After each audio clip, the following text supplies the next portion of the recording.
প্রিয় শিক্ষার্থীরা দেখো voice change keep in mind, দেখো তোমাদের মনে রাখতে হবে কি ভয়েস চেঞ্জ দুই ভাবে হয়, একটা হলো অ্যাক্টিভ থেকে প্যাসিভ, একটা হলো প্যাসিভ থেকে অ্যাক্টিভ। এখন আমি তোমাদেরকে আগে কিন্তু নিয়মগুলো বলে দিলাম, পড়ানোর সময় তোমার জন্য সুবিধা হয়। আগের ওই লেখাগুলো তোমরা খাতায় নোট করে মুখস্থ করে ফেলবা, কিংবা তোমরা ভয়েস করার সময় বারবার সামনে রেখে ভয়েস করবা। ওকে, দেখো অ্যাক্টিভ থেকে প্যাসিভ, তো অ্যাক্টিভ থেকে প্যাসিভ এবং প্যাসিভ থেকে অ্যাক্টিভ। দেখো নিম্নলিখিত সেন্টেন্সগুলো তোমাদেরকে ভয়েস করতে হবে। একটা হলো অ্যাসার্টিভ সেন্টেন্সের ভয়েস শিখতে হবে, ইন্টারগেটিভের ভয়েস শিখতে হবে, আর ইম্পারেটিভ সেন্টেন্সের ভয়েস শিখতে হবে।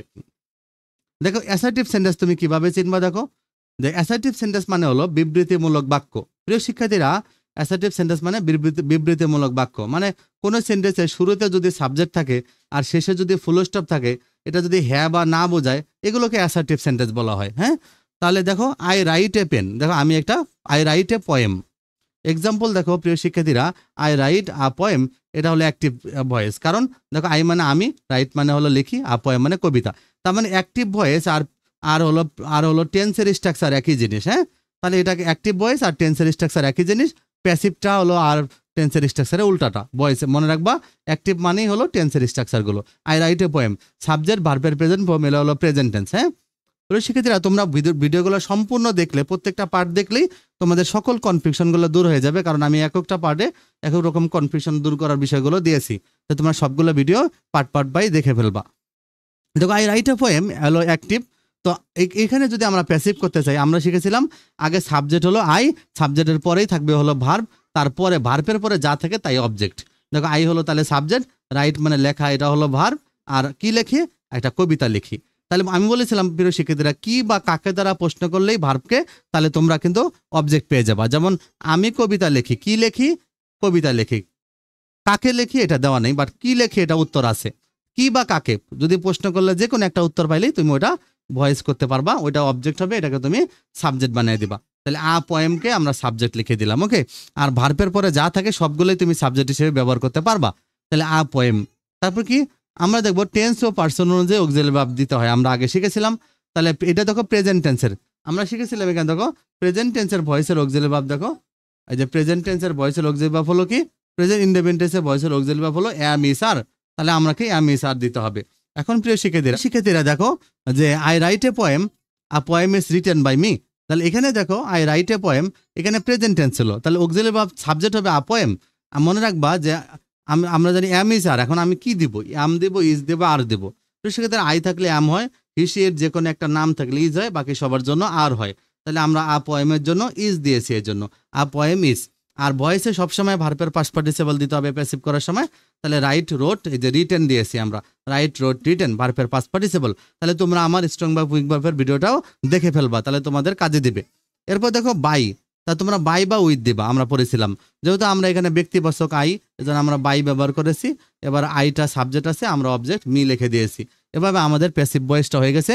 তাহলে I write a poem, a poem is written by me. সবগুলো তোমরা ধাপে ধাপে মনে রাখবা। তাহলে কি মনে রাখবা, মনে রাখবা অ্যাক্টিভ ভয়েসের অবজেক্ট, প্যাসিভ ভয়েসের সাবজেক্ট হয়, তারপর একটা অক্সিলারি ভার্ব দিতে হয়, তারপরে ভার্বের পাস্ট পার্টিসিপল দিতে হয়, তারপরে বাই বা উইথ দিতে হয়, তারপরে সাবজেক্টের অবজেক্ট দিতে হয়। এই কয়টা জিনিস তোমরা ভালো করে মনে রাখবা, মুখস্থ রাখবা। প্রিয় শিক্ষার্থীরা দেখো, তাহলে আই রাইট এ পোয়েম, এটাকে একটু ব্যাখ্যা দেখো, আরেকটু ব্যাখ্যা শিখো। দেখো I write a poem, a poem active ভয়েসের সাবজেক্ট, হ্যাঁ, যা প্যাসিভ ভয়েসের, অ্যাক্টিভ ভয়েসের অবজেক্ট আ পোয়েম, এটা প্যাসিভ ভয়েসের সাবজেক্ট হয়ে গেছে। আবার এই সেন্টেন্সে দেখো, উক্ত সেন্টেন্সে দেখো সাবজেক্টের পরে দেখো ভার্বের প্রেজেন্ট ফর্ম আছে, সাবজেক্ট ভার্বের প্রেজেন্ট ফর্ম, তাহলে এটা প্রেজেন্ট ইনডেফিনিট টেন্স। আর প্রেজেন্ট ইনডেফিনিট টেন্সে ভয়েস করার জন্য আমরা জানি অক্সিলারি ভার্ব আনতে হয় অ্যাম ইজ আর। যেহেতু a poem third person singular number, তাই এখানে ইজ দিয়েছি আমরা। আবার ভার্ব দেখো, ভার্ব রাইট, এই ভার্ব রাইটের পাস্ট পার্টিসিপল হলো রিটেন, এজন্য আমরা দেখো রিটেন লিখেছি। আবার অ্যাক্টিভ, এবার আমরা অ্যাক্টিভ ভয়েসের সাবজেক্ট, প্যাসিভ ভয়েস আমরা বাই দিয়েছি, আর অ্যাক্টিভ ভয়েসের সাবজেক্ট প্যাসিভ ভয়েসের অবজেক্ট হয়ে যায়। আমরা জানি আয়ের অবজেক্ট হলো মি, আয়ের অবজেক্ট মি, এজন্য আমরা মি দিয়েছি। ওকে, প্রিয় শিক্ষার্থীরা এভাবে ভয়েসটা আমরা করেছি। দেখো এখানে যে Fahim does not make a heart, এটা অ্যাক্টিভ দিছে, প্যাসিভ করতে বলছে। তাহলে প্রিয় শিক্ষার্থীরা যে প্রেজেন্ট টেন্সে কিন্তু নেগেটিভ করার জন্য ডু নট বা ডাজ নট থাকে। ওকে, তাহলে তোমরা আরেকটা কাজ করবা, আমি টেন্সের স্ট্রাকচারের একটা ছোট্ট ভিডিও দিয়ে দিব, শুধুমাত্র স্ট্রাকচার এবং নিয়মগুলো শেখার জন্য, ইজি মানে এক কথা টেন্সটা ইজিলি শিখে যাওয়া। হ্যাঁ, তোমরা ওই ভিডিওটা একটা দেখে আসবা, তাহলে তোমাদের টেন্সের যে গরমিলগুলো আছে সেগুলো দূর হয়ে যাবে। হ্যাঁ, তো যারা যারা ভয়েস করতে গিয়ে মনে হচ্ছে যে স্যার আমার একটু টেন্সের প্রবলেম হচ্ছে, তো তোমরা তাহলে আমার ওই টেন্সের ভিডিওটা দেখে আসবা, টেন্স কভার হয়ে যাবে। আবার যাদেরকে দেখছো যে স্যার আমার তো ভার্বের পাস্ট পার্টিসিপল বা পাস্ট ফর্ম, প্রেজেন্ট ফর্ম এগুলো সমস্যা হচ্ছে, তাহলে আমি যে স্ট্রং বা উইক ভার্বের ভিডিওটা দিচ্ছি ওটা তোমরা দেখে আসবা, দেখবা তোমাদের পুরো কমপ্লিট হয়ে গেছে। তোমরা আগে ভয়েসটা সুন্দর করে দেখো।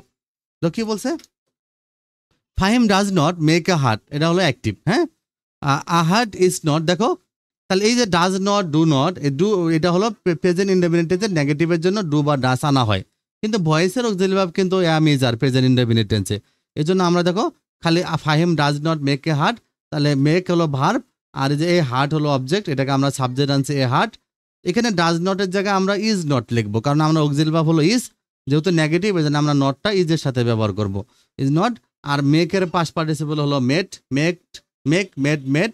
তারপরে বাই বা উইথ, যে বাই দিয়েছি, এবার ফাইম সাবজেক্ট আছে, ফাইমকে অবজেক্ট লিখে দিয়েছি। প্রিয় শিক্ষার্থীরা, অ্যাসার্টিভ সেন্টেন্স, অ্যাফার্মেটিভ আর নেগেটিভ সেন্টেন্সের ভয়েস একই রকম, শুধুমাত্র ভয়েস করার সময় অক্সিলারি ভার্বের সাথে একটা নট দিয়ে দিতে হয়।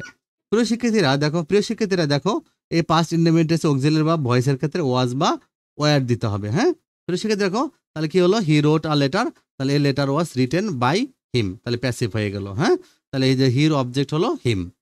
তাহলে দেখো এবার তাহলে এটা একটা পাস্ট ইনডেফিনিট টেন্স, তাই অক্সিলারি ভার্ব হিসেবে ওয়াজ বসেছে, এটা তোমরা মনে রাখবা। প্রিয় শিক্ষার্থীরা দেখো দে উইল প্লে ক্রিকেট, এখানে দেখো দে হলো সাবজেক্ট, উইল হলো অক্সিলারি ভার্ব, প্লে হলো মূল ভার্ব, আর ক্রিকেট হলো অবজেক্ট। কি খেলে, ক্রিকেট খেলে, তাহলে ক্রিকেট অবজেক্ট, তাহলে অবজেক্টকে আমরা সাবজেক্ট বানাবো, যে ক্রিকেট লিখলাম আগে। তারপর এবার আমরা যেন উইল আছে, প্রিয় শিক্ষার্থীরা দেখো আমরা শিখেছিলাম একটা যে শ্যাল বা উইল থাকবে, তার সাথে বি দিতে হবে তোমাকে। দেখো ক্রিকেট, এই যে will be, okay, cricket will be plate, এই যে প্লেয়ার পাস্ট পার্টিসিপল হলো প্লেট, তারপরে বাই বা উইথ আমরা জানি বাই দিতে হবে, আর দে থাকলে দেম হবে। শিক্ষার্থীরা তারপরে সেন্টেন্সটা দেখো কি বলছে, রহিম ইজ ডুইং দ্য সাম, মানে রহিম অঙ্কটা করতেছে। দ্য সাম ইজ, দেখো রহিম ইজ ডুইং দ্য সাম, তাহলে এটা কিন্তু প্রেজেন্ট কন্টিনিউয়াস, দেখো সাবজেক্ট এম ইজ আর ভার্বের সাথে আইএনজি হলে প্রেজেন্ট কন্টিনিউয়াস, তাহলে এটা প্যাসিভ করবা কিভাবে, তাহলে রহিম ইজ ডুইং, এইটা হলো ভার্ব শেষ, এবার দ্য সাম, তাহলে এটা হলো অবজেক্ট, তাহলে অবজেক্টটাকে আমরা সাবজেক্ট বানাইলাম, যে সাবজেক্ট সাম মানে অঙ্ক, তাহলে শুরুতে লিখলাম দ্য সাম। তবে এবার দেখো ইজ আছে, প্রিয় শিক্ষার্থীরা দেখো আমরা শিখেছিলাম যে ইজ থাকলে কি করতে হবে, দেখো প্রিয় শিক্ষার্থীরা প্রেজেন্ট কন্টিনিউয়াস টেন্সে এম ইজ আর থাকে, তখন তুমি ভার্বের সাথে তুমি বিইং লিখবা, কি লিখবা, দেখো তুমি কিভাবে বিইং লিখবা, দেখো দ্য সাম, এই যে ইজ এর সাথে বিইং লিখছি, দেখছো। আর আমরা জানি ভয়েসে সবসময় ভার্বের পাস্ট পার্টিসিপল হয়, তাহলে ডু, ডিড, ডান, এই যে আমরা ডান লিখেছি, তারপরে বাই দিয়েছি, তারপর রহিম সাবজেক্ট আছে, যে অবজেক্ট বানিয়েছি। প্রিয় শিক্ষার্থীরা দেখো আরো এক্সারসাইজ আছে, দেখো she had killed a snake, এটা অ্যাক্টিভ কিন্তু, she had killed a snake, তাহলে এখানে দেখো she had killed a snake, তাহলে শি হলো সাবজেক্ট, হ্যাড হলো অক্সিলারি ভার্ব, কিল হলো মূল ভার্ব, আর আ স্নেক হলো অবজেক্ট, তাহলে আ স্নেককে আমি অবজেক্টকে সাবজেক্ট লিখে দিলাম আ স্নেক। এবার জানি হ্যাড থাকলে আমরা জানি বিন দিতে হয়, হ্যাড থাকলে বিন দিতে হবে। হ্যাঁ, সেক্ষেত্রে দেখো পাস্ট পারফেক্ট টেন্সে হ্যাড থাকে, তাহলে হ্যাড থাকলে তোমাদেরকে বিন ব্যবহার করতে হবে ভয়েস করার সময়। তাহলে আমরা কি করলাম, এই যে আ স্নেক হ্যাড বিন, তারপরে কিল্ড, তো ভার্বের পাস্ট পার্টিসিপল কিল্ড আছেই, তারপরে বাই হবে, আর শি থাকলে এই যে আমরা হার লিখছি, আ স্নেক কি হলো, had been killed by her. Meena will be drawing a scenery, দেখো তাহলে মিনা উইল বি ড্রয়িং, এটা হলো মূল ভার্ব, আ সিনারি হলো অবজেক্ট, কি আঁকবে, সিনারি আঁকবে, তাহলে আ সিনারি আমরা সাবজেক্ট হিসেবে লিখছি, আ সিনারি।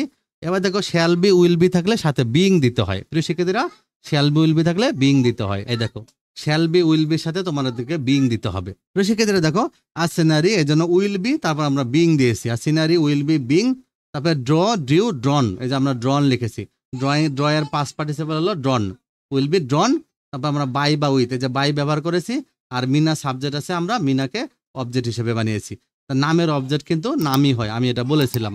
তাহলে এভাবে তোমাদেরকে